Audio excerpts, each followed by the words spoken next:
And so let's talk a little bit about some of the work that you're doing in terms of investing in the conversation about violence against women and girls, and how you're leading that conversation really across the country, not only through your work right here in Nashville, which is really powerful, but through your public speaking as you go out and you talk to different churches and organizations and corporations and groups and things like that.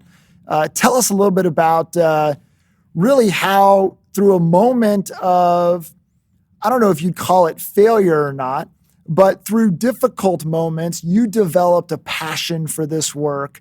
And now that passion is playing out in a way that it's saving lives, but also improving the lives of so many. Well, I think it's important to understand the statistics and the data, right? And the statistics say that 1 out of every 4 women experience domestic violence in their lifetime. That 1 out of every 5 women are sexually assaulted. That 1 out of every 6 women are raped. Now, put that in the context of a corporation that is growing from a diverse standpoint. And so now you look across a corporation that have 100 employees and 40% of them are women. And 1 out of every 4 of them are experiencing domestic violence. Yeah. And 1 out of every 5 of them have been sexually assaulted. And 1 out of 5 of them are experiencing sexual harassment in the workplace, right? These are issues that we should care about. If we're the type of leaders who are truly saying that, you know, this is a safe place to work, what does that look like?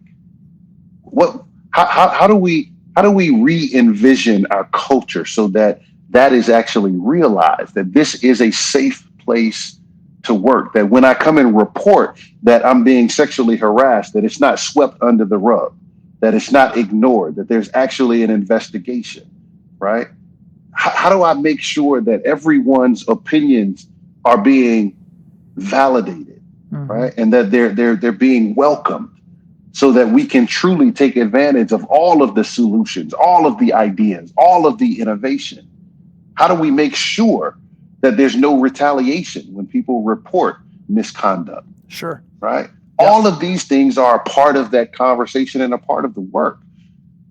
So we got to do the work of making sure that we're eliminating blind spots, that we're readdressing our policies and procedures, but that we're also checking in with each other to make sure that we're getting a pulse of how the culture is actually impacting people. Do we have employees that are going home with tears in their eyes every day because of what they've experienced at work, irregardless of whether or not they reported it?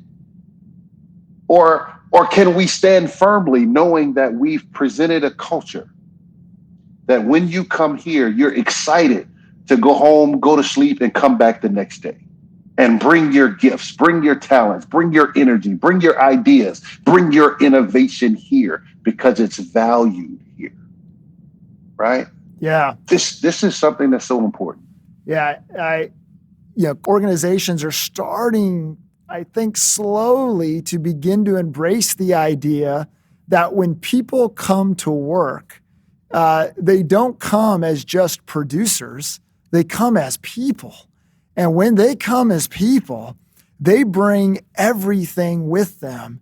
And again, going back to what we even talked about earlier, the idea of saying, some of those things that are going on in life that are core to who someone is, those are things that cannot just be pushed to the side, but those are things that have to be embraced in terms of developing people to be all that they can be, if that's what you want out of your organization. So share with me some of the best practices that you've seen out there. Give us a couple of examples of what you've seen corporations or organizations do that are a step in the right direction. Well, there's a couple of things. One, when I think about putting together a team, right? Because regardless of whether or not we call it that, you get a group of people working towards the same goal. We're a team. Sure. We may be an ineffective team. We may be a highly productive team, but we're a team, right? The teams that do the best, that outperform their counterparts and their competitors consistently, are those who embrace inclusion.